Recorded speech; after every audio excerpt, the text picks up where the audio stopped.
الحمد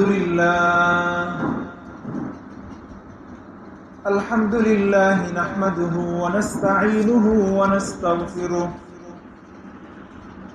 ونؤمن به ونتوكل عليه ونعوذ بالله من شرور أنفسنا ومن سيئات أعمالنا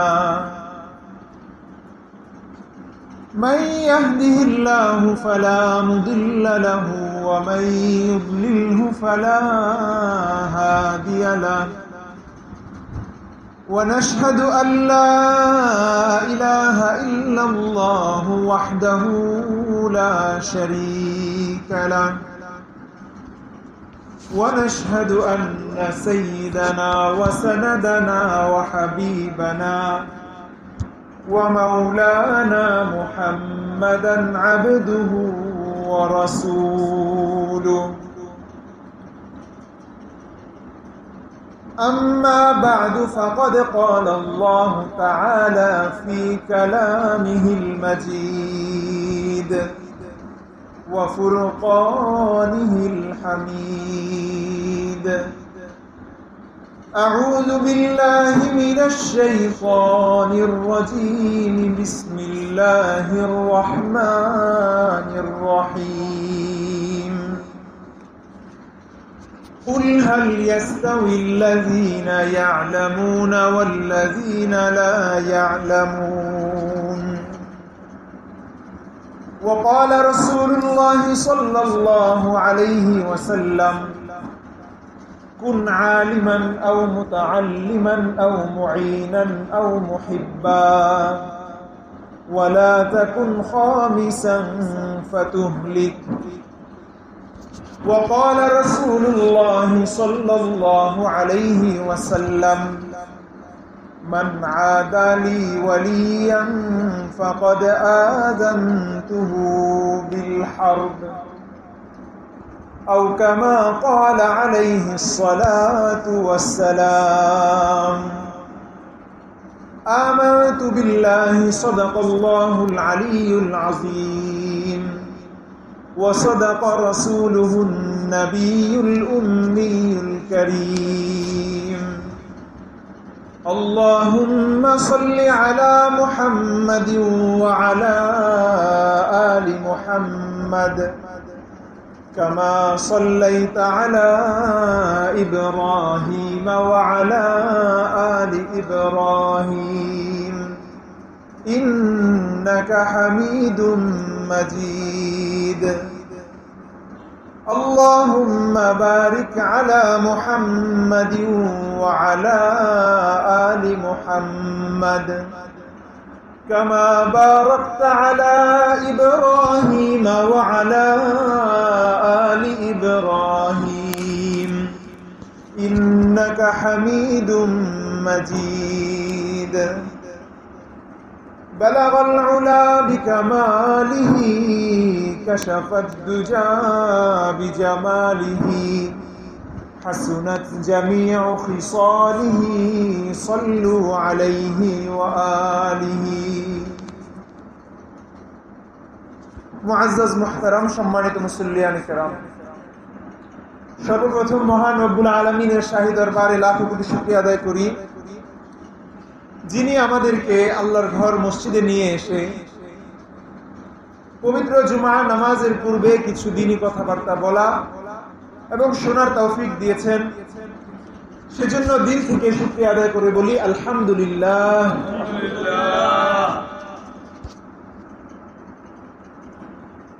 মুহতারাম হাজিরিন, আমি আজকে পবিত্র কালামে পাকের একটি আয়াত এবং রাসূল করিম সাল্লাল্লাহু আলাইহি ওয়াসাল্লামের অসংখ্য অগণিত হাদিস সমূহ থেকে দুটি হাদিস পাঠ করেছি। এই আয়াত আর হাদিস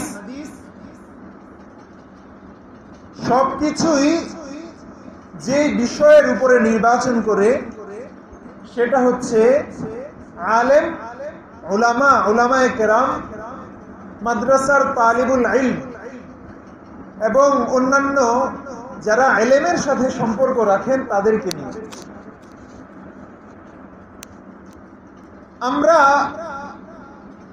আমরা জানি আমাদের রব কে, আমাদের দ্বীনের নাম ইসলাম, আমাদের রাসূল হযরত মুহাম্মদ মুস্তাফা সাল্লাল্লাহু আলাইহি ওয়াসাল্লাম। আল্লাহ রাব্বুল আলামিন তিনি আমাদের প্রতিপালক, তিনি আমাদের আদেশদাতা, আমাদের একমাত্র ইবাদতের উপযুক্ত। কিন্তু আমরা সরাসরি আল্লাহ রাব্বুল আলামিনের সাথে কথা বলার ক্ষমতা রাখি না। সরাসরি আল্লাহর সাথে কথা বলার ক্ষমতা আমাদের আছে? আমরা সরাসরি আল্লাহর সাথে কথা বলার ক্ষমতা রাখি না। তো আল্লাহ আমাদেরকে যে আদেশগুলো করবেন এগুলো আমাদের কাছে পৌঁছাবে কে? আমরা কিভাবে বুঝবো কোনটা আল্লাহ চান আর কোনটা আল্লাহ অপছন্দ করেন? এটার জন্য রাসূলুল্লাহ সাল্লাল্লাহু আলাইহি ওয়াসাল্লাম সর্বশেষে এবং তার আগে আল্লাহ রাব্বুল আলামিন অসংখ্য অগণিত কিছু দুর্বল রিওয়ায়াত অনুযায়ী 1,24,000 বা 2,24,000 আম্বিয়া আলাইহিমুস সালাতু ওয়াস সালাম দুনিয়াতে পাঠিয়েছেন। সেই নবী এবং রাসূলগণ আমাদের কাছে এসেছেন, তারা আল্লাহর আদেশ নিষেধ বিধান হুকুম আহকাম এগুলো আমাদের কাছে পৌঁছে দিয়েছেন। এখন রাসূলুল্লাহ সাল্লাল্লাহু আলাইহি ওয়াসাল্লাম যখন ইন্তেকাল করবেন, এর পরবর্তীতে রাসূলের ইন্তেকালের পর কিয়ামত পর্যন্ত অনেক বান্দা বান্দি আসবে না? অনেক বান্দা আসবে, অনেক বান্দি আসবে। নবীজির উম্মত কিয়ামত পর্যন্ত থাকবে। কিয়ামত পর্যন্ত এই মানব জাতির ধারাটা চলতে থাকবে। এখন কথা হচ্ছে, এই যে একটা ধারা, নবীজি তো ইন্তেকাল করে চলে গেলেন আল্লাহর কাছে, কিন্তু এরপরে কিয়ামত পর্যন্ত যে উম্মতরা আছে তাদের কাছে আল্লাহর হুকুমগুলা, আল্লাহর বিধানগুলা পৌঁছাবে কে?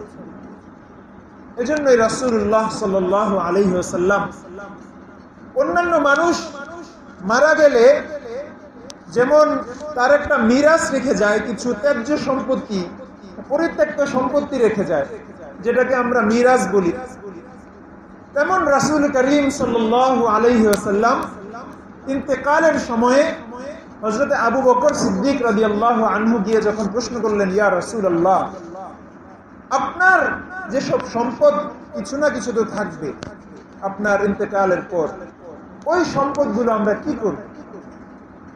রাসূল করিম সাল্লাল্লাহু আলাইহি ওয়াসাল্লাম হযরত আবু বকরকে তার সমাধান বলে দিলেন, যে সমাধানটা পরবর্তীতে দেখা গেছে রাসূলের ইন্তেকালের পর রাসূল করিম সাল্লাল্লাহু আলাইহি ওয়াসাল্লামের একজনই মাত্র ওয়ারিস বাকি ছিলেন, তিনি হচ্ছেন তার মেয়ে হযরত ফাতেমা রাদিয়াল্লাহু আনহা।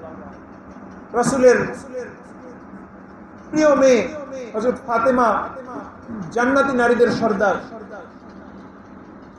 হযরত ফাতেমা রাদিয়াল্লাহু আনহা যখন রাসূল করিম সাল্লাল্লাহু আলাইহি ওয়াসাল্লামের ইন্তেকালের পর হযরত আবু বকর রাদিয়াল্লাহু আনহুর কাছে গিয়ে বললেন, আবু বকর, আপনি তো বর্তমানে খলিফা, তো আমার বাবা যে সম্পদ রেখে গেছে সেটা থেকে আমাকে ভাগ দিয়ে দেন। তখন হযরত আবু বকর বললেন, ফাতেমা, আপনি তো রাসূলের সন্তান, রাসূলের মেয়ে, কিন্তু রাসূল করিম সাল্লাল্লাহু আলাইহি ওয়াসাল্লাম আমাকে একটা হাদিস বলে গেছেন, সেই হাদিসের আসল কথা হলো নবী রাসূলরা কোন সম্পদের মিরাস রেখে যান। হাদিস সহিহ বুখারীতে আছে, সহিহ মুসলিম শরীফেও আছে। রাসূল করিম সাল্লাল্লাহু আলাইহি ওয়াসাল্লাম বলেন, আল উলামা ওয়ারাসাতুল আম্বিয়া, উলামায়ে কেরাম হলেন নবীদের ওয়ারিস। ফা ইন্নাল আম্বিয়া লাম ইউয়ারিসু দিনার ওয়ালা দিরহামা, আর নিশ্চয় নবীরা কোন দিনার দিরহাম, স্বর্ণ মুদ্রা, রৌপ্য মুদ্রা, টাকা পয়সা, সম্পদ এসবের কোন মিরাস রেখে যান না। ইন্নামা ওয়ারাসুল ইলমা, তারা মিরাস রেখে যান ইলমের। ফামান আখাযাহু আখাযা বিহাজ্জিন ওয়াফির, সুতরাং যারা এই ইলমের যে মিরাস রাসূল রেখে গেছেন সেটার থেকে সেই ইলম যারা কিছুটা হলেও অর্জন করবে, সে যেন রাসূলের যেই রেখে যাওয়া সম্পদ আছে সেটা থেকে বড় একটা অংশ নিয়ে নিবে। তো বোঝা গেল রাসূল করিম সাল্লাল্লাহু আলাইহি ওয়াসাল্লাম যে ইলম রেখে গেছেন, তিনি তার যে সম্পদটা রেখে গেছেন ওই সম্পদের ওয়ারিস হচ্ছেন উলামায়ে কেরাম। এজন্য উলামায়ে কেরামের ফজিলত, মর্যাদা আপনি কোরআনে বলেন, হাদিসে বলেন, অসংখ্য জায়গায় আলেম উলামাদের ফজিলত আছে, অভাব নাই। আপনি যেখানেই দেখবেন উলামায়ে কেরামের ফজিলত, আলেমের ফজিলত, একেবারে ছোট একটা বাচ্চা থেকে নিয়ে, যেই বাচ্চা এখনো কোনো কথাই বলতে পারে না, ওই বাচ্চাও যদি আজকে তার বাবা মা তাকে আস্তে করে হাতটা ধরে মাদ্রাসার দিকে বা মসজিদের মক্তবের দিকে, যে কোনো দ্বীনি ইলম শিক্ষার জায়গার দিকে তাকে হাতটা ধরেও নিয়ে যায়, রাসূল করিম সাল্লাল্লাহু আলাইহি ওয়াসাল্লাম বলেন ওই বাচ্চার সম্মানে আকাশের জমিনের যত ফেরেশতা আছে সব ফেরেশতারা তাদের যে পাখা আছে, ডানা আছে, ওই পাখা নিচে করে তাদেরকে সম্মান জানাইতে থাকে। এত সম্মান রাসূল করিম সাল্লাল্লাহু আলাইহি ওয়াসাল্লাম দিয়েছেন। হাদিসের মধ্যে রাসূলুল্লাহ সাল্লাল্লাহু আলাইহি ওয়াসাল্লাম বলেন, খায়রুকুম মান তাআল্লামাল কুরআন ওয়া আল্লামা, তোমাদের মধ্যে সবচেয়ে উত্তম ওই ব্যক্তি যিনি, যার এলাকায় 10টা বাড়ি আছে এমন কেউ, অথবা যার খুব সম্পদ আছে এমন কেউ, অথবা যে দেশের প্রধানমন্ত্রী, রাষ্ট্রপতি, আমেরিকার প্রেসিডেন্ট, কেউ না। রাসূল বলেন তোমাদের মধ্যে সবচেয়ে উত্তম ব্যক্তি কে? মান তাআল্লামাল কুরআন, যে কোরআন শিখে, ওয়া আল্লামা, এবং সেই কোরআন মানুষকে শেখায়, তিনি হচ্ছেন সবচেয়ে উত্তম। সুবহানাল্লাহ। আল্লাহ রাব্বুল আলামিনও কোরআনে কারীমে এর অসংখ্য ফজিলত বলেছেন। আল্লাহ বলেন, ইউতিল হিকমাতা মান ইয়াশা ওয়া মান ইউতাল হিকমাতা ফাকাদ উতিয়া খায়রান কাসীরা। আল্লাহ রাব্বুল আলামিন বলেন, যাকে ইলম দেওয়া হলো তাকে যেন দুনিয়ার সকল কল্যাণ তার মধ্যে দিয়ে দেওয়া হবে। সুবহানাল্লাহ। আরেক আয়াতের মধ্যে আল্লাহ রাব্বুল আলামিন বলেন, ইয়ারফাইল্লাহুল লাযীনা আমানু মিনকুম ওয়াল লাযীনা উতুল ইলমা দারাজাত।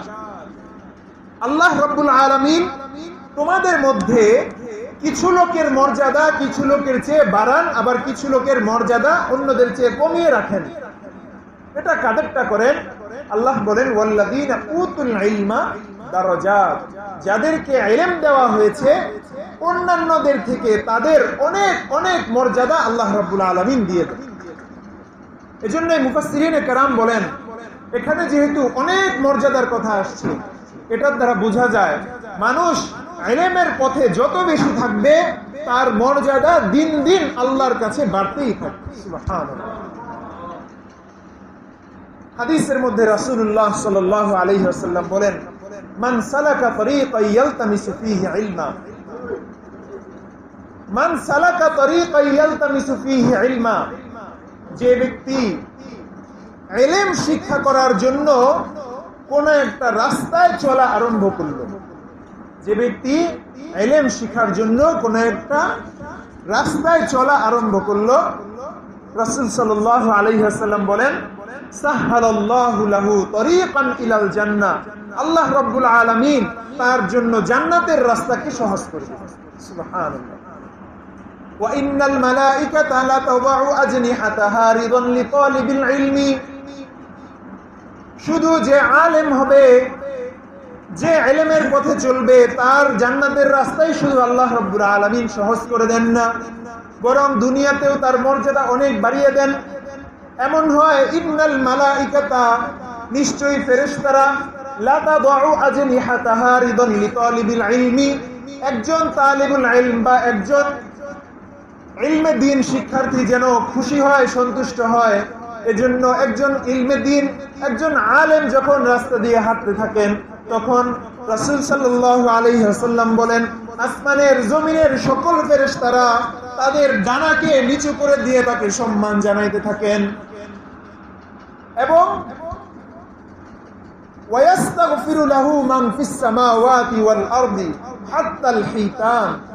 হাদিসের মধ্যে রাসূল বলেন, এবং একজন তালিবুল ইলম, ইলমে দ্বীন শিক্ষার্থী যখন রাস্তা দিয়ে চলতে থাকে, তখন দুনিয়া আসমান জমিনের যত মানুষ, যত জিন, যত মাখলুক আছে, সব মাখলুক মিলে তার জন্য আল্লাহর কাছে মাগফিরাতের দোয়া করতে থাকে। এবং রাসূল বলেন হাত্তাল হিতান, এমনকি গর্তের যে পিপিলিকা আছে, সমুদ্রের গভীরের মধ্যে যে মাছ আছে, ওই মাছ পর্যন্ত তাদের জন্য রহমতের মাগফিরাতের দোয়া করতে থাকে। সুতরাং একজন তালিবুল ইলম, একজন ইলমের সাথে সম্পর্ক রাখা ব্যক্তি, আলেম, তার মর্যাদা আল্লাহর কাছে, আমাদের কাছে যাই হোক, আল্লাহর কাছে কম না বেশি বলেন? অনেক বেশি। আল্লাহর কাছে একজন আলেম, সত্যিকার একজন আলেমে হক্কানি, আলেমে রব্বানি মর্যাদা আল্লাহ রাব্বুল আলামিনের কাছে অনেক বেশি। এজন্য আমাদের যারা সন্তান আছে, আমাদের সন্তানদেরকে আমরা পড়াবো, ডাক্তার বানাবো, ইঞ্জিনিয়ার বানাবো, সমস্যা নেই। ডাক্তার না হলে, যদি কেউই ডাক্তার না হয়, তাহলে আমরা যদি অসুস্থ হই তাহলে রোগী দেখাবো কার কাছে? ইঞ্জিনিয়ার যদি কেউ না থাকে, আমাদের মাদ্রাসার বিল্ডিং গুলো বানাবে কে? সবকিছুই থাকতে হবে। বাকি কথা হইল, আমার সন্তান যেন দ্বীনের ইলম থেকে একেবারেই মাহরুম না থেকে যায়, একেবারেই যেন দ্বীনের ইলম থেকে বঞ্চিত না থেকে যায়।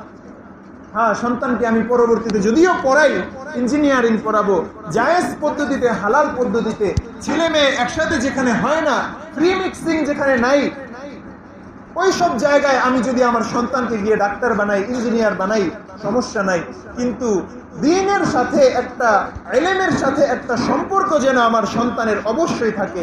এজন্য ছোটবেলায় হইলেও অন্তত আমার সন্তানকে মাদ্রাসা, মসজিদ, মক্তব বা উলামায়ে কেরামের কাছে কিছু দিনের জন্য, কিছু সময়ের জন্য পাঠানোটা আমাদের বাবা মাদের জন্য ফরজ।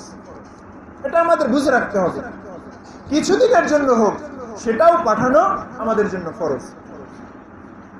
তো এজন্যই যেহেতু আল্লাহ রাব্বুল আলামিনের, আমি যে শুরু থেকে কথা বলতেছিলাম, আল্লাহর হুকুম আহকাম আমাদের কাছে নিয়ে আসতেন নবী রাসূলরা, আর নবী রাসূলদের পর আল্লাহ রাব্বুল আলামিনের হুকুম আহকাম আমাদের কাছে নিয়ে আসেন কারা? বলেন? উলামায়ে কেরাম। কারা নিয়ে আসেন? উলামায়ে কেরাম নিয়ে আসেন। সুতরাং স্পষ্টভাবে একটা কথা আমাদের বুঝে নেওয়া দরকার, আমরা যদি দ্বীন মানতে চাই তাহলে আলেম উলামা ছাড়া কোনো উপায় নেই। বলেন, কথাটা আমার সাথে একটু বলেন। যদি দ্বীন মানতে চাই, বলেন বলেন, যদি দ্বীন মানতে চাই আলেম ছাড়া উপায় নাই।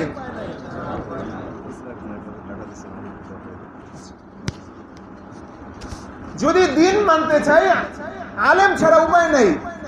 আপনি একটা রাস্তা দেখান যে আমি দ্বীনও মানবো, আমি নামাজ পড়বো, আমি রোজা রাখবো, সবকিছু করব, কিন্তু আলেম উলামার কাছে যাব না, এটা সম্ভব না, কোনোভাবেই সম্ভব না। এটা আল্লাহ রাব্বুল আলামিন পবিত্র কালামে বলে দিয়েছেন, ফাসআলু আহলা যিকরি ইন কুনতুম লা তা'লামুন, তোমরা যদি কোনো কিছু না জানো তাহলে সেটা গিয়ে যারা জানে তাদের কাছে জিজ্ঞেস করো।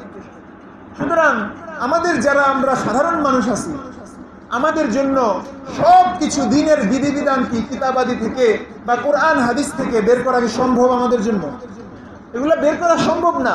এজন্য আমাদের একটাই রাস্তা, আলেম ওলামাদের কাছেই যেতে হবে। তবে শুধু আলেমের কাছে গিয়ে আমরা শুধু শিখবো এটা না, বরং আরেক হাদিসের মধ্যে যা আছে, তালাবুল ইলমি ফারিদাতুন আলা কুল্লি মুসলিমিন ওয়া মুসলিমা, দ্বীনে ইলম শিক্ষা করা প্রত্যেক মুসলমান নরনারীর জন্য ফরজ। আমার উপর নামাজ যেমন ফরজ, ইলম শিক্ষা করাও ফরজ।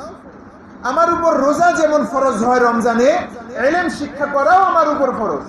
এমন না যে আমি তো বড় হয়ে গেছি, আমার বয়স হয়ে গেছে, আমি আর কিসের ইলম শিক্ষা করি? না, আপনি যতই বড় হন, যতই বয়স্ক মানুষ হন, বয়স বেশি হোক কম হোক, আপনি যখন যে পদেরই মানুষ হন, আপনি যে অবস্থানেই থাকেন, ছোট অবস্থান, বড় অবস্থান, যেখানেই থাকেন, আপনার জন্য ইলমে দ্বীন শিক্ষা করা ফরজ। এটা আমার মানতে হবে, এটা আমার জন্য ফরজ। দ্বীনের ইলম শিক্ষা করা এটা আমার জন্য ফরজ, এগুলো আমাদের মানতে হবে। এজন্য রাসূলুল্লাহ সাল্লাল্লাহু আলাইহি ওয়াসাল্লাম আমাদেরকে রাস্তা বলে দিয়েছেন চারটা। কয়টা রাস্তা বলেন? চারটা রাস্তা।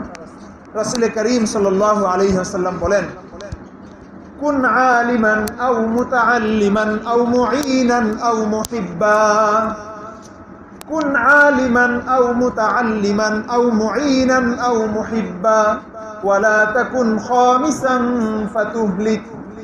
রাসূলুল্লাহ সাল্লাল্লাহু আলাইহি ওয়াসাল্লাম বলেন, তোমাদের জন্য রাস্তা হলো চারটা। এক নম্বর রাস্তা, হয়তো তুমি নিজে আলেম হয়ে যাও। আপনি যদি নিজে আলেম হয়ে যান তাহলে আর অন্যান্যদের কাছে যাওয়ার তেমন প্রয়োজন নাই। আপনি যদি নিজে আলেম হন তাহলে আলহামদুলিল্লাহ। আমরা চাই সবাই আলেম হোক, সবাই দ্বীনের ইলমগুলো জানুক, এগুলো আমরা চাই। এটা হলো এক নম্বর রাস্তা। কিন্তু এটা যদি আমার পক্ষে সম্ভব না হয় তাহলে দ্বিতীয় রাস্তা, 2, 3, 4 তিনটা রাস্তা আল্লাহ রাব্বুল আলামিন আমাদেরকে দিয়ে দিয়েছেন। এক নম্বর রাস্তা হলো তুমি নিজে আলেম হয়ে যাও। 2 নম্বর রাস্তা, আও মুতাআল্লিমান, নিজে আলেম হইতে পারো নাই কিন্তু কোন একজন আলেমের ছাত্র হয়ে যাও। কোন একজন আলেমের ছাত্র হয়ে যাও। যেমন আমরা আলেমদের ছাত্র, আমরা নিজেরা আলেম না, ওই পরিমাণ যে যোগ্যতা এটা ছিল ওই অনেক আগের যারা আমাদের সালাফে সালিহিন ছিলেন, ইমাম আবু হানিফা রাহমাতুল্লাহি আলাইহি, ইমাম আহমদ ইবনে হাম্বল, ইমাম মুহাম্মদ রাহমাতুল্লাহি আলাইহি, ইমাম মুহাম্মদ ইবনে ইদ্রিস আশ-শাফিঈ, ইমাম মালিক রাহমাতুল্লাহি আলাইহি, ইমাম সুফিয়ান সাউরি, সুফিয়ান ইবনে উয়াইনা, উনারা সহ আলকামা রাহমাতুল্লাহি আলাইহি, উনারা সহ যারা বড় বড় উলামায়ে কেরাম ছিলেন তারা হচ্ছেন আসল আলেম। আমরা আসলে আলেম না, আমরা হলাম তাদের ছাত্র। আমরা তারা যে কিতাবগুলো লিখে গেছেন ওই কিতাব থেকে পড়ে পড়ে আমরা জিনিস শিখি। বাস্তবের সেই ইলম থেকে, কোরআন হাদিস থেকে খুব বেশি কিছু বের করার যোগ্যতা আমাদেরও নেই। এখন বলবেন হুজুর আপনাদের নাই, আপনারা অর্জন করেন। এটা হলো একটা বিনয়ের কথা আর কি। আমরা যে একেবারেই পারি না তা না। আমাদের যে বর্তমান বাইতুল মুকাররমের খতিব সাহেবকে তো আপনারা হয়তো চিনেন, মুফতি আব্দুল মালিক সাহেব দামাত বারাকাতুহু। বর্তমান যে বাইতুল মুকাররমের খতিব মুফতি আব্দুল মালিক সাহেব দামাত বারাকাতুহু, আমরা ওনার কাছে যখন ক্লাস করতাম তিনি আমাদেরকে এই কথাটাই বারবার বলতেন। তিনি বলতেন, দেখো তোমরা আমাকে অনেক বড় আলেম মনে করো, কিন্তু বাস্তব কথা হচ্ছে আমি নিজে আলেম না, বরং আমি হলাম আলেমদের ছাত্র। তো উনি যদি আলেমদের ছাত্র হন তা আমাদের অবস্থান আর কোথায়? আমরা তো ওই ছাত্রদেরও ছাত্র। তো বলতেছিলাম আমাদের জন্য রাস্তা কয়টা? চারটা রাস্তা। এক নম্বর রাস্তা, নিজে আলেম হয়ে যাও। যদি নিজের আলেম না হতে পারো, 2 নম্বর রাস্তা, আলেমদের ছাত্র হয়ে যাও, আলেমদের কাছে শিখার জন্য যাও। 3 নম্বর রাস্তা, আপনি নিজেও আলেম হতে পারেন নাই, কোন আলেমের কাছে কোনো কিছু শিখার জন্য যাওয়ারও সামর্থ্য নাই, আপাতত আপনার শক্তি নাই, ক্ষমতা নাই। এজন্য 3 নম্বর রাস্তা হচ্ছে আও মুঈনা, একজন আলেমের সাহায্যকারী হয়ে যাও। একজন আলেমকে সাহায্য করো। এটা আমার কথা না রাসূলের কথা? বলেন কার কথা ভাই? এটা রাসূলের কথা। অনেকে এসব বিষয়ে বললে, আলেমুল আমাদের আলোচনা আমরা অনেক জায়গায় ভয় করি না, কারণ করলে অনেকে মনে করে যে মনে হয় হুজুররা নিজেদের ঢোল পিটাই দিচ্ছে। ভাই নিজেদের ঢোল তো পিটানো না, এটার পক্ষ থেকে কোরআন হাদিসে সবার জন্য একটা গুরুত্ব দেওয়া আছে না নাই? বলেন। সুতরাং এগুলো আমাদের জানা দরকার না। এজন্য নিজের ঢোল পিটানো মনে করেন আর যাই মনে করেন। হাদিসের মধ্যে রাসূল সাল্লাল্লাহু আলাইহি ওয়াসাল্লাম বলেন, আও মুতাআল্লিমান আও মুঈনান, যদি নিজে আলেম না হতে পারো, কোন আলেমের ছাত্রও না হতে পারো, তৃতীয় রাস্তা তুমি একজন আলেমের সাহায্যকারী হয়ে যাও। আও মুহিব্বান, তোমার ক্ষমতা নাই সাহায্য করার জন্য নিজের একটা ক্ষমতা থাকতে হয়। হয়তো আমার টাকা পয়সা থাকতে হবে, অথবা আমার অন্য যে কোনো ভাবে একটা সামর্থ্য থাকতে হবে যাতে আমি কোনো আলেমকে সাহায্য করতে পারি। আমার ওইটাও নাই। 4 নম্বর রাস্তা আমার জন্য খোলা। সেটা কি? রাসূল বলেন, আও মুহিব্বান, আলেম হতে পারো নাই, আলেমের ছাত্রও হতে পারো নাই, একজন আলেমকে সাহায্য করার সামর্থ্যও নাই, তাহলে 4 নম্বর রাস্তা তোমার জন্য আছে। আও মুহিব্বান, কোনো কিছু করা লাগবে না, শুধু আলেম উলামাদেরকে ভালোবাসো, এটাই তোমার জন্য যথেষ্ট। শুধু আলেমদেরকে ভালোবাসো, এটাই তোমার জন্য যথেষ্ট হয়ে যাবে। রাসূল এর পরের অংশের মধ্যে আমাদেরকে হুঁশিয়ার করে দিতেছেন। রাসূল বলেন, এই 4টা রাস্তা তো তোমাদেরকে বলে দিলাম, হয়তো আলেম হও, অথবা আলেমের ছাত্র হও, অথবা আলেমের সাহায্যকারী হও, অথবা আলেমকে ভালোবাসো। এটাও যদি না পারো, ওয়ালা তাকুন খামিসান, রাসূল বলেন 5 নম্বর কোন রাস্তার দিকে তোমরা আগাবা না, 5 নম্বর কোন রাস্তার দিকে যেও না। ফাতুহলিকা, কেউ যদি এই 4 রাস্তা ছেড়ে অন্য কোন রাস্তায় যায়, সে নিজেও আলেম না, কোন আলেমের ছাত্রও হতে পারে নাই, কোন আলেমকে সাহায্য করতে পারে না, এমনকি আলেমদেরকে ভালোবাসে না, তাহলে রাসূল বলেন এই 4 রাস্তা ছেড়ে 5 নম্বর রাস্তায় যে গেল, ফাতুহলিকা, সে অবশ্যই ধ্বংস হয়ে যাবে। তার ধ্বংস ছাড়া আর কোনো উপায় নেই। কারণ আমাদের জন্য এই দ্বীনের চেয়ে গুরুত্বপূর্ণ আর কিছু আছে বলেন? এই দ্বীনের চেয়ে গুরুত্বপূর্ণ আর কিছু নাই। তো এই দ্বীন যদি আমাদের মানতে হয়, তাহলে এই 4 রাস্তার যে কোনো একটাতেই ঢুকতে হবে আমাদের। এই 4 রাস্তার কোনো একটা ঢোকা ছাড়া আমাদের জন্য আর সুযোগ নাই। এজন্য একটা কথা আমরা বলি, আলেমদের বিরোধিতা করা এটা একসময় ইসলাম বিরোধিতা পর্যন্ত পৌঁছায়। আবার একটু শুনেন বিষয়টা, আলেমদের বিরোধিতা করা এটা ইসলাম বিরোধিতায় পৌঁছায় দেয়। আমরা এ পর্যন্ত দুনিয়াতে, আমাদের বাংলাদেশে হোক, ওই সেই তসলিমা নাসরিন থেকে শুরু করে এ পর্যন্ত যত নাস্তিক মুরতাদের বিরুদ্ধে আন্দোলন হয়েছে, বা যারা নাস্তিক হিসাবে আমাদের সমাজের মধ্যে একটা দুর্নাম হয়েছে, যাদের নাস্তিক যারা, তাদের প্রত্যেকের শুরুর জীবনটার দিকে আপনি যদি খেয়াল করেন, তাহলে একটাই দেখবেন, তারা শুরুতে কখনোই বলতো না যে আমরা ইসলাম দেখতে পারি না, আমরা ইসলাম মানি না, আমরা আল্লাহ মানি না, আমরা নবী রাসূল মানি না। এই কথা তারা শুরুতে কেউই বলতো না। তারা কি বলতো? তারা বলতো যে ইসলাম তো ঠিক আছে, কিন্তু ওই যে হুজুরদের মধ্যে শুধু সমস্যা। কথাটা তারা একটু ঘুরায় বলে আর কি, মানে তারা বলে ইসলাম ঠিক আছে, কিন্তু সমস্যা কোথায়? হুজুরদের মধ্যে সমস্যা। আপনারা দেখছেন হয়তো এই কয়েকদিন আগে, বর্তমান যারা অনেকে ক্ষমতায় আসার চেষ্টা করতেছেন অনেকে, তাদের মধ্যে থেকে একজন লোক, আমি আর নাম বলতেছি না, এমন লোকদের নাম মসজিদে নেওয়া, এটা মনে হয় তাকে সম্মান দিয়ে দেওয়া হইলো, তাকে আমরা সম্মান দিতে চাই না। সেই লোক কয়েকদিন আগে টকশোর মধ্যে বলেছে যে আলেম উলামা, সে বলে ইসলাম তো ঠিক আছে, ইসলামের মধ্যে তো কোনো সমস্যা নাই, কিন্তু সমস্যা হলো মোল্লাতন্ত্রের মধ্যে। কিসের মধ্যে? বলে মোল্লাতন্ত্রের মধ্যে সমস্যা, মানে ওই হুজুরদের মধ্যে সমস্যা। এখন বলেন, হুজুরদের মধ্যে যারা এই ধরনের কথাগুলা বলে যে হুজুরদের মধ্যে সমস্যা, মোল্লাতন্ত্রের মধ্যে সমস্যা, আমাকে বলেন, মোল্লাতন্ত্রের মধ্যে যদি সমস্যা হয়, মোল্লারা যদি আসল ইসলাম না প্রচার করতে পারে, তাহলে আপনারা একটু, যিনি বলতেছেন হুজুরদের মধ্যে সমস্যা, আপনি নিজে একটু মেহেরবানি করে এসে মানুষকে ইসলাম শিখান। আপনি মানুষকে ইসলাম শিখান, আমরা যাব না সেখানে ইসলাম শিখাইতে। আপনি যদি মানুষকে সঠিক ইসলাম শিখাইতে পারেন, তাহলে আমরা আর মানুষকে ইসলাম শিখানোর কোনো প্রয়োজন নাই। কারণ আমরা যে মানুষের পিছনে কাজ করতেছি, মাদ্রাসায় পড়াশোনা হচ্ছে, মসজিদে মক্তবে উলামায়ে কেরাম মানুষকে বুঝাচ্ছেন দ্বীনের কথাবার্তা, এগুলা কেন বুঝান? এগুলা তো নিজেদের স্বার্থে না। উলামায়ে কেরাম কেউ যদি নিজের স্বার্থের জন্য কাজ করে, তাহলে সে অনুসরণীয় আলেম না। এটা একটা স্পষ্ট মাসআলা বুঝে রাখেন। কোন আলেম যদি নিজের স্বার্থের জন্য কাজ করেন, তাহলে তিনি অনুসরণীয় কোন আলেম না। ইতিপূর্বে যত নবী রাসূল এসেছেন, সব নবী রাসূলদের একটাই কথা ছিল, ইয়া কওমি লা আসআলুকুম আলাইহি আজরা। সকল নবী রাসূলরা বলতেন, হে আমার জাতি, তোমরা আল্লাহর দিকে ফিরো, আমি তোমাদের কাছে কোনো বিনিময় চাই না। সব নবী রাসূলরা এই কথাটা বলতেন।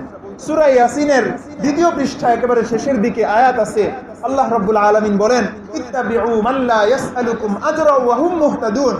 তোমরা ওইসব আলেমদের অনুসরণ করো যারা নিজেরাও হেদায়েতের পথে আছে এবং ওই দ্বীনের বিনিময়ে তোমাদের কাছে কোনো টাকা পয়সা চায় না।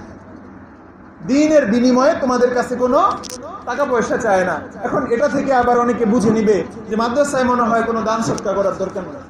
এটা নাকি কথা? বলেন, এটা কথা? দ্বীনের জন্য যে কিছু আলেম উলামা, তারা যে আপনাদের জন্যই তো কাজ করবে নাকি? আপনাদের দিন শেখানোর জন্য কাজ করবে না? আপনাদের সন্তানদেরকে, আপনাদের এলাকার মানুষদেরকেই তো দিন শেখানোর জন্য কাজ করবে। এখন এই আলেম যে আপনার পিছনে সময় দিচ্ছে, ওই আলেমের তো পরিবার আছে না? ওই আলেমের পরিবার আছে না ভাই? তার পরিবার আছে, তার বাবা মা আছে, তার স্ত্রী সন্তান থাকতে পারে। এখন তাকে কে চালাবে বলেন? যখন ইসলামী খেলাফত ছিল তখন উলামায়ে কেরাম মাদ্রাসা থেকে কোনো বেতন নিতেন না। একটু বুঝে রাখেন, যখন ইসলামী খেলাফত ছিল, ইসলামী শাসন ছিল, তখন উলামায়ে কেরাম মাদ্রাসা থেকে কি নিতেন না? কোনো বেতন নিতেন না। কারণ তখন সরকারের পক্ষ থেকেই তাদেরকে এক ধরনের ভাতা দিয়ে তাদের প্রয়োজনগুলো পূরণ করা হইতো। যখন ইসলামী খেলাফত শেষ হয়ে গেছে তখন উলামায়ে কেরাম আর কি করবেন, ইলমে দ্বীনের চর্চা বন্ধ হয়ে যাইতেছে। এখন উলামায়ে কেরাম নিজেদেরও চলা লাগে, সবকিছুই চলা লাগে, দ্বীনও চালানো লাগে। এজন্য মাদ্রাসা থেকে একটা বেতন নেওয়া বর্তমানে মুফতিয়ানে কেরাম জায়েজ বলেন, কিন্তু মূলত মাদ্রাসা থেকে বেতন নেওয়াটা জায়েজ না। এটা হচ্ছে খলিফা যিনি থাকবেন, ইসলামী দেশের শাসক যিনি থাকবেন, তিনি এই কাজটা করবেন। এখন আমাদের দেশ যেহেতু ইসলামী দেশ না, আমাদের দেশ কি ইসলামী দেশ? মুসলমানদের দেশ, ইসলামী রাষ্ট্র না। ইসলামী আইন কারণ আমাদের দেশের মধ্যে চলে না। তো যেহেতু আমাদের দেশ ইসলামী রাষ্ট্র না, সুতরাং আমরা তো সরকারের পক্ষ থেকে ওই টাকাটা নিতে পারতেছি না। সরকার উলামায়ে কেরামকে চালাচ্ছে না, এজন্য বাধ্য হয়ে আমাদের উলামায়ে কেরাম কওমি মাদ্রাসা নামে এক ধরনের মাদ্রাসা খুলেছেন। কওম অর্থ জাতি, কওমি মাদ্রাসা মানে যেই মাদ্রাসা জাতির দান অনুদানে পরিচালিত। সেজন্যই আমরা এখন মানুষের কাছে দান সদকা চাই। এখন বলেন, এই দান সদকাগুলা করা, এগুলা কি আপনাদের দায়িত্ব নাকি আমাদের চাওয়া দরকার? বলেন, এগুলা দায়িত্ব না সবার? আপনাদের দিন শেখানোর জন্য যেহেতু কাজ চলতেছে, তো এগুলা তো চাওয়া, তো আপনাদের থেকে তো চাওয়ার দরকার নেই, আপনাদের তো নিজেদের থেকেই দেওয়া দরকার। আলহামদুলিল্লাহ অনেকে দিতেছেন, আমি সেদিকে আর যাব না। আমি বলতে চাইতেছিলাম যে আলেমদের বিরোধিতা করা, এটা হচ্ছে ইসলাম বিরোধিতা করার সমান। যুগে যুগে অসংখ্য আলেমকে বিভিন্নভাবে সেই নবী রাসূলদের যুগ থেকেই, আপনাদেরকে কয়েকদিন আগে আমি ঘটনা শুনিয়েছি, হযরত ইব্রাহিম আলাইহিস সালাতু ওয়াস সালাম যখন তার জাতিকে হকের দাওয়াত দিলেন, আল্লাহর দিকে যখন দাওয়াত দিলেন, তখন তার জাতির লোকেরা তাকে হুমকি দিয়ে দিল। তারা বলল, ক্বালু হাররিকুহু ওয়ানসুরু আলিহাতাকুম ইন কুনতুম ফাইলিন, তোমরা তোমাদের প্রভুদেরকে সাহায্য করো আর ইব্রাহিমকে আগুনের মধ্যে নিয়ে জ্বালায় দাও। হযরত লূত আলাইহিস সালাতু ওয়াস সালামের জমানার মধ্যে সমস্যা ছিল, তাদের মানুষের মধ্যে, পুরুষের মধ্যে সমকামিতা ছিল। নাউজুবিল্লাহ। হযরত লূত আলাইহিস সালামের জাতির মধ্যে সমকামিতার যে ভয়াবহ গুনাহ ছিল, সেই গুনাহ এর বিরুদ্ধে যখন হযরত লূত আলাইহিস সালাতু ওয়াস সালাম মানুষকে দাওয়াত দেওয়া শুরু করলেন, তখন তারা কি বলল? তারা বলল,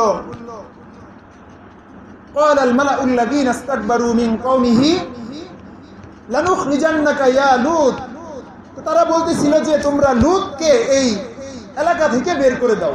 উখরুজু আলা লূতিন মিন ক্বরিয়াতিকুম, তোমরা লূতকে এই এলাকা থেকে বের করে দাও। কেন বের করে দিবে? কারণ ইন্নাহুম উনাসুন ইয়াতাতাহহারুন, লূত হচ্ছে এমন মানুষ যে বেশি পবিত্র থাকতে চায়। তো তিনি পবিত্র থাকতে চান, এজন্য নবীকে বের করে দেওয়া হইতেছে আমাদের সমাজ থেকে, তাদের সমাজ থেকে বের করে দিছে। হযরত শুআইব আলাইহিস সালাতু ওয়াস সালাম যখন ইসলামের কথা, ইসলামের দিকে দাওয়াত দেওয়া মানুষকে শুরু করলেন, তখন শুআইব আলাইহিস সালামের জাতীয় তাকে তার সমাজ থেকে বের করে দিছে। হযরত মূসা আলাইহিস সালাতু ওয়াস সালামকে ফেরাউন ধাওয়া দিয়ে ওই লোহিত সাগরের ওই পারে নিয়ে চলে গেছে, তারপর নিজেই মরে গেছে।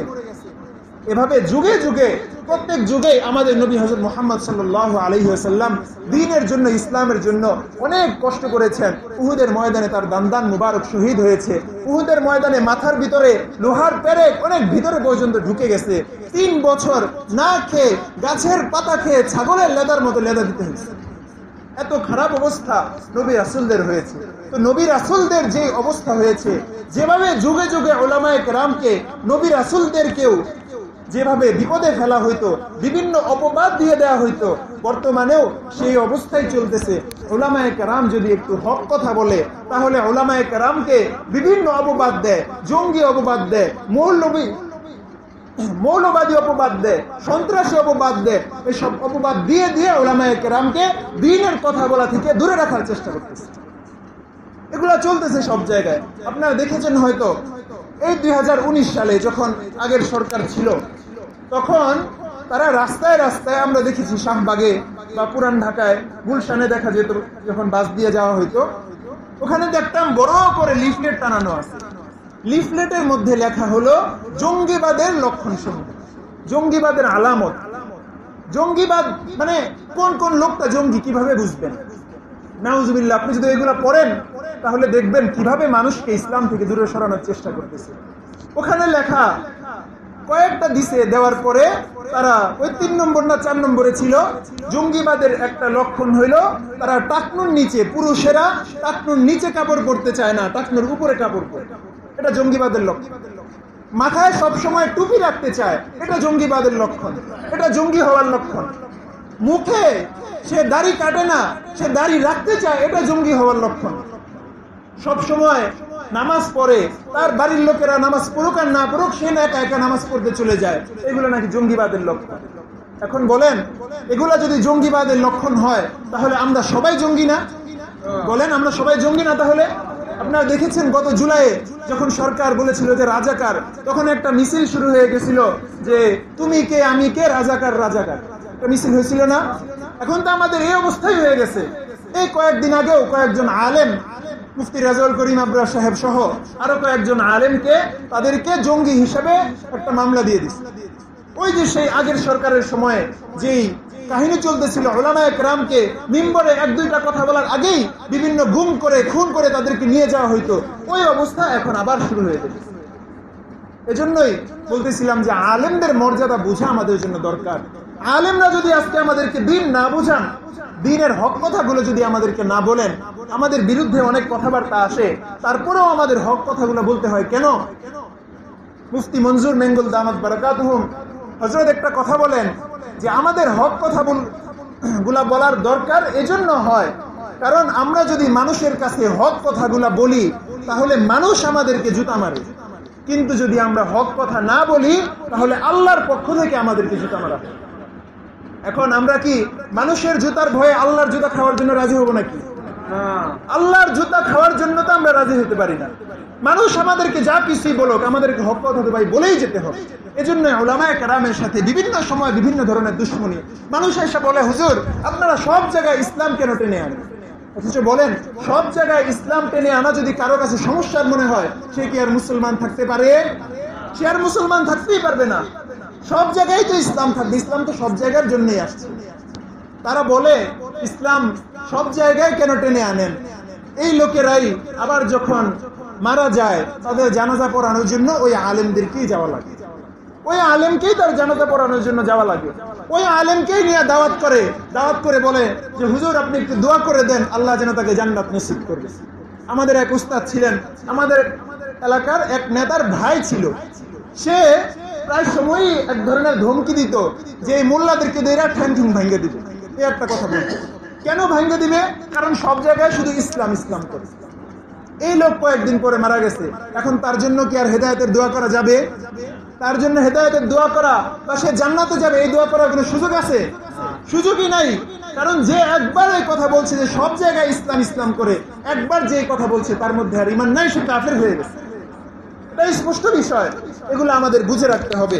এজন্যই আমরা এগুলোর দিকে খেয়াল রাখবো। আলেম ওলামাদেরকে গালি দেওয়া, আলেম ওলামাদেরকে জঙ্গি বলা, সন্ত্রাসী বলা, এসব বিভিন্ন বিষয় বলা, এগুলো অত্যন্ত মারাত্মক গুরুতর বিভিন্ন অপরাধ। এই কাজগুলা যেন আমরা না করি। আলেমদেরকে না, সব জায়গায় তো গালি দেওয়া হারাম। গালি দেওয়া কি ভাই? হারাম। গালি দেওয়া হারাম না? রাসূল করিম সাল্লাল্লাহু আলাইহি ওয়াসাল্লাম বলেন, সিবাবুল মুসলিমি ফিসকুন ওয়া কিতালুহু কুফরুন। মুসলমানকে গালি দেওয়া ফাসিকি, গুনাহের কাজ, আর কোন মুসলমানকে হত্যা করা হলো কুফর। এখন বলেন, মুসলমানকে গালি দেওয়া কি? ফাসিকি কাজ। কি কাজ? ফাসিকি কাজ। অন্যদেরকে গালি দেওয়া জায়েজ আছে নাকি আলেম ছাড়া? এখন বলবে যে মনে হয় স্ত্রীকে গালি দেওয়া জায়েজ আছে, বউকে গালি দেওয়া জায়েজ আছে? বলেন, বউকে গালি দেওয়া জায়েজ আছে? সবাই মনে করে যেহেতু আমি বিয়ে করেই ফেলছি তার কি সমস্যা, বউকে ইচ্ছা মতো মানুষ মারতে থাকে, গালি দিতে থাকে, অথচ এগুলা তো স্পষ্ট হারাম। যত কিছুই হোক, একজন মহিলাকে আপনি গালি দিতে পারেন না। হ্যাঁ, যদি সে শরীয়ত বিরোধী কোনো কাজ করে তাহলে স্বামীকে অনুমতি দেওয়া হয়েছে, সে হালকা আঘাত করতে পারবে স্ত্রীকে। যদি শরীয়ত বিরোধী কোনো কাজ করে, স্ত্রীকে আপনি বলতেছেন তুমি নামাজ পড়ো, সে নামাজ পড়ে না, সে রোজা রাখে না, সে গুনাহের কাজে জড়ায়, পর্দা করতে চায় না, তখন তাকে হালকা আঘাত করার অনুমতি আছে, এটা ইসলাম থেকে দেয়া হয়েছে। কিন্তু গালিগালাজ করা আমাদের অনেকের বাবাদের মধ্যে একটা স্বভাব আছে, কিছু হইলেই বউকে ধরে মার শুরু করে দেয়, আছে না এই স্বভাবটা? এজন্য আমরা সমাজে যারা বাবা আছি তারাও এগুলা খেয়াল রাখবো। বউকেও না, শিক্ষক ছাত্রকেও না, কেউ কাউকে না, বিশেষ করে কোনো আলেমকে তো নাই, কোনো আলেমকে গালি দেওয়া এটা যেমন ফাসিকি, এবং ক্ষেত্র বিশেষে কোনো আলেমকে যদি তার ইলমের কারণে গালি দেওয়া হয় সেটা কুফরি হয়, মানুষ কাফের পর্যন্ত হয়ে যায়।